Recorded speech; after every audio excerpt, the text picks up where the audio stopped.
Xenoverse 1 is on its way to becoming the best-selling Dragon Ball Z game of all time. As of this recording, it has shipped 3.8 million copies. It's either going to surpass Tenkaichi 3, which has sold 4.4 million copies. But just because it's sold well doesn't mean it's a perfect game. And I'm here today to give my essential fixes that Xenoverse 2 just must have. And firstly, fixed Super Saiyan hair. Many fans will agree that the most iconic moment throughout the entire Dragon Ball franchise was when Goku became a Super Saiyan against Frieza, and I'm honestly struggling to think why they did not include spiky Super Saiyan hair when you turn Super Saiyan for your created character in the game. I really don't have too much to say on this, but this is just something that there's no other way of saying it. It just has to be fixed. But what I think would be really cool to add to this would be for your hair to kind of like float and wave, I guess you could say. Much like what's been suggested in the Raging Blast 3 fan project. Fix the RNGI, doing the same parallel quest over and over and over and over and over again to get a single Z Soul just to be able to continue with your Gohan and Videl mentoring seriously drains the fun out of Xenoverse. But I'm confident in saying that this will be fixed because of the inclusion of Elder Kai and his fortune telling in Xenoverse 1. It's like they knew early on that they messed up with the RNG, but probably couldn't fix it because of some sort of complicated infrastructure problem, maybe, who knows. I think an easy fix for this would be to just change the reward rate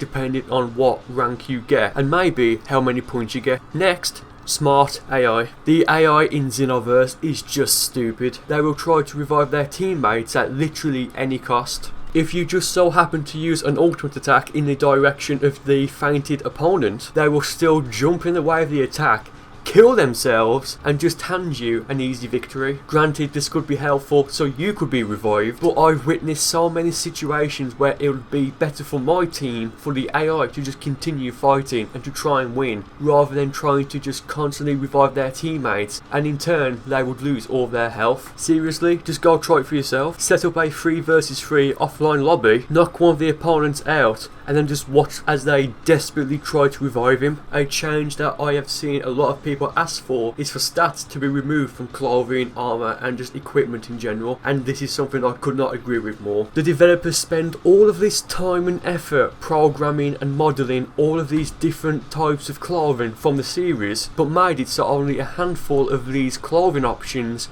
can be used online. Now granted, any piece of clothing can be used online, but unless you are either lucky or a very skilled player, someone who decides they do want to wear the best static clothes will punish you. Just remove stats from clothing, like it's not too complicated, that's all that has to be changed, and not be punished for it. And for my number one essential fixes, well, it's kind of a draw. Hit detection and ongoing support. It comes as no surprise that the biggest flaw in Xenoverse 1 was the hit detection. I have a strong feeling that if the hit detection is not fixed for Xenoverse 2, then honestly Xenoverse 3 wouldn't happen. The Xenoverse series will just die off there. The replayability of these games comes from the online, and speaking as a consumer, if you are not going to fix the biggest issue of the game, then why should we give you a third chance? Well, we shouldn't. And finally, long-term ongoing support. Assuming that Xenoverse 2 is going to be a huge commercial success, I think that support should be kept until Xenoverse 3 is released. What would happen if someone found a huge game-breaking bug in Xenoverse 1 right now? The answer is